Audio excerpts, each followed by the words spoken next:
Hi, this is Jim, and I'm the New Hampshire Rock Guy, and we're out on another one of my mining adventures. Wow, look at this spar here. It's just falling out of the mine walls, and there's so much more to see. Let's go. 1, 2, 3, 4. Peel all 6 sides of the tourmaline crystal. What would be west into the Connecticut River Valley and the mountains of Vermont. World-class beryl crystals, both aquamarine and golden.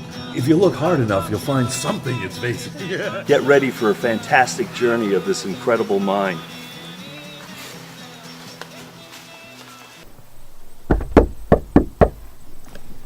Come on in. Hey, welcome to the Mica Mine Schoolhouse, Museum of Mines and Mining. We're at our humble beginnings, and my name is Jim Pecora, and I just want to show you around briefly for the displays that we do have in-house at present. Right here on these shelves tells a lot of the history of our area. Mica down here on this shelf was the oldest mined material from 1803 to 1945 in the state of New Hampshire, 1810 around here. So we've got lots of mica examples. The next was feldspar, 1920 to 1968. That was the most recent mined material in a large scale, large quantity, and we have a separate video that'll tell you about the feldspar mill or crushing plant. And then we have a shelf here full of beryl, which was mined 1940 to 1980, good 40-year run, and then again from the year 2000 to 2015. So that was the most recently mined material. Aquamarine would be the color, the most sought after color. It's the light bluish green. But not all beryl is aquamarine, but aquamarine stands for the water of the sea. So any sea foam green colors are also aquamarine. Most of us don't know that because of marketing. We think it should only be blue. We have beautiful beryl displays from all over the area, and here's one that's really rare I wanted to share. This is from the Osborne mine. If you haven't tuned in to the Osborne YouTube series that we have, listen to the story about Leon, Henry, and Stanley, the hermit miner. But out of Stanley's mine came this very, very rare 12-sided. So it's like most beryl crystals are 6-sided. This is like a twin or doublet. But beryl usually only makes triplets. But the triplets are even rare. They look like a barrel. So an 18-sided beryl crystal is only found well, one of the localities in the world is New Hampshire. 12-sided is almost nearly unheard of, and this came from right up the street at the Stanley Osborne's mine. So we're really excited to have that part of our collection. We've got some real special things here in the schoolhouse. We've got emeralds, we've got gold. We have an astrated beryl crystal here as well, which means it has a cat's eye effect. So the feldspar, we talk a little bit about the milling. With the aquamarine, we talk about quartz as well. Quartz was mined here. There's some of the old mining tools. This would have been a hand tool for making a hole in rock. And as you were hitting this, you would then twist it and turn it to get the round hole. So you wouldn't just hit it in place. Modern ones that were done, this is just a broken piece, but this is where the bit would have gone and the shaft would have come up, and then steam or other means would be driving that to drill the holes. You see some of the holes drilled right through mica. We've got some others here on the shelf drilled through feldspar. And then when the government wanted to assess what was in under the ground, they did diamond drill holes. Very expensive process, and very few mines in our area were diamond drill holed, but the Blister mine across the street from us was. The Big Mine was. I don't know if Barrow Mountain was, but this is a core sample probably from the Sargent mine in Unity, New Hampshire, because I got it from John Salo, whose family owned and operated the Sargent mine. We've got antique mica products. We have antiques of all sorts up here. Not everything has to do with mines and mining. We're just trying to preserve some great history. This is a modern example of a rock tree or art form done with quartz crystals from Osgood Ledge. look for another one of our YouTube videos on the quartz veins in Osgood Ledge. We'll be shooting that hopefully tomorrow. And it's just made into an art form, but that one will be on permanent exhibit here in the museum. So what we've got right now started is demonstration. We have certainly lots of maps. This is a map of the entire state of New Hampshire and just the plethora of mines. We're down here in the southwestern corner, and if we were to blow up this area and then blow it up again to just these mines right here, we'd end up with this map. This was the heart of the Keene Pegmatite District. Everything you see in red. Now, in this particular government document of hundreds of pages, there was only one thing printed with any color. It was this map, which we've had blown up for the schoolhouse. And these are all pegmatite or igneous rock exposures that some have been mined, some haven't. This one here, it's just up the street, is the nation's second oldest mica mine. There were so many miners in the area in the 1930s, they had to build the Mica Mine Schoolhouse. It was the last small district schoolhouse built. After that, everything became regional, and that's what we're honoring with the name that we've chosen for this museum.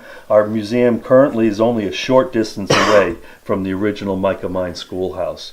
I'll show you a little bit more. We have some machinery that's going to be vacating this area, and we have a whole bunch of storyboards. Some of these are old, but they'll be redone, and they're going to hang up here so you can get some of the, almost do a virtual mine tour while you're here on site to see some of the beautiful tunneling that was done here.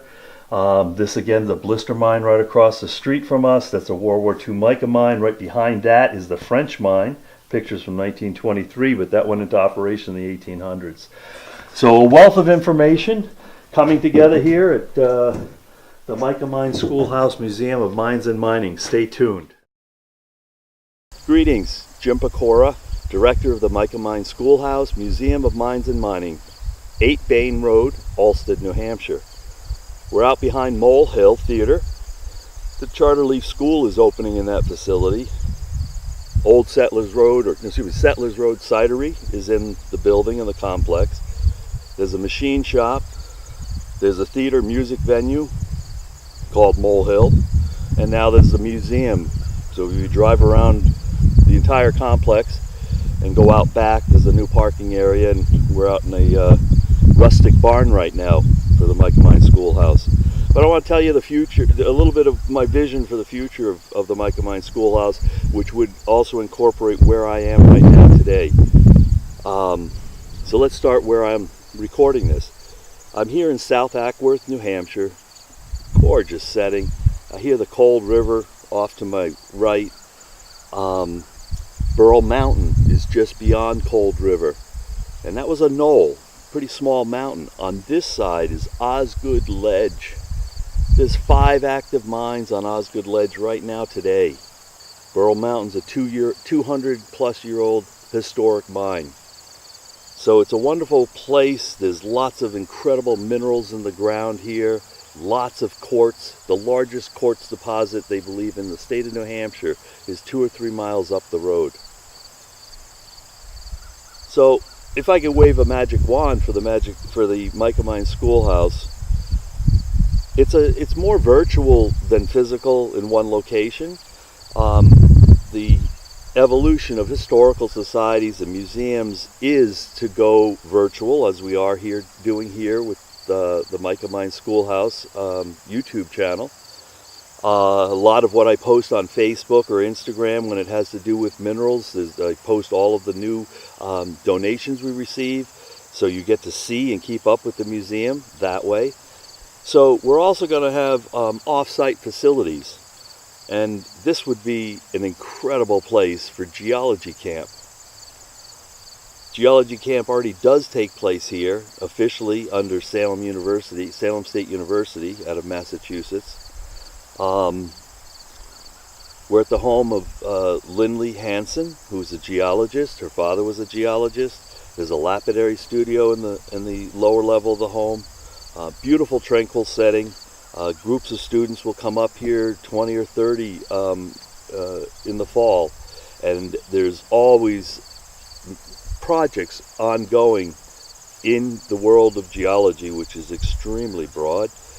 Soil sampling in the fields here was done last year. There's a river study project that I'm doing with Lindley's help. We're making an entire display that will be part of the Mica Mine Schoolhouse of the river rocks dissected, the most beautiful ones. It's amazing what's in this river. So that'll be a future display.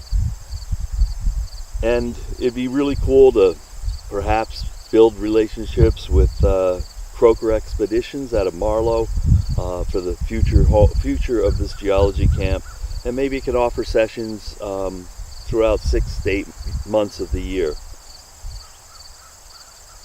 So that's one thought.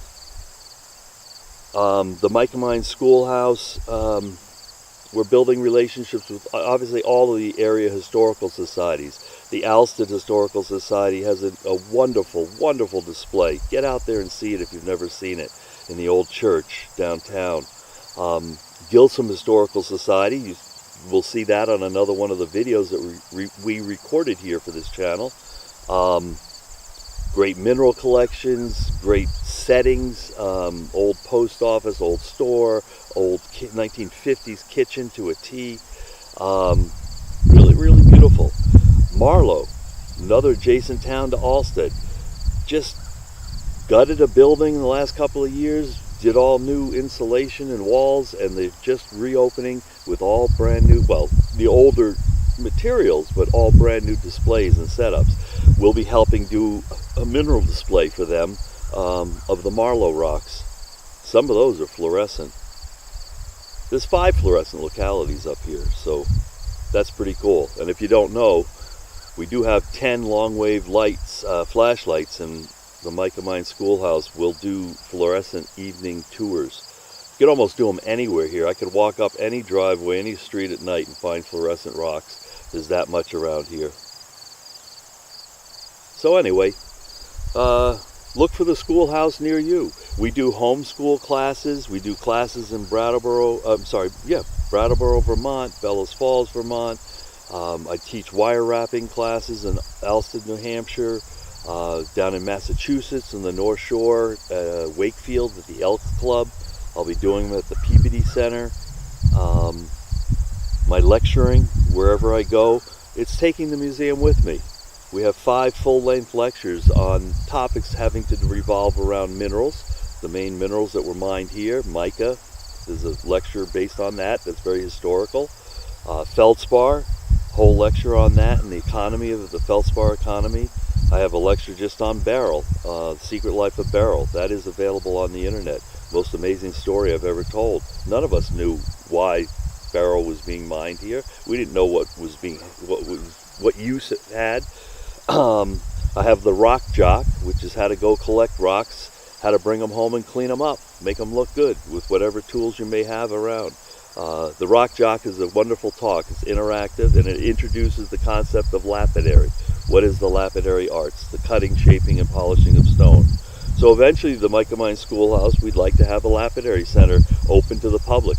They could come and learn these techniques and actually make jewelry or whatever they'd like to make out of the many, many, many beautiful stones that we have here locally.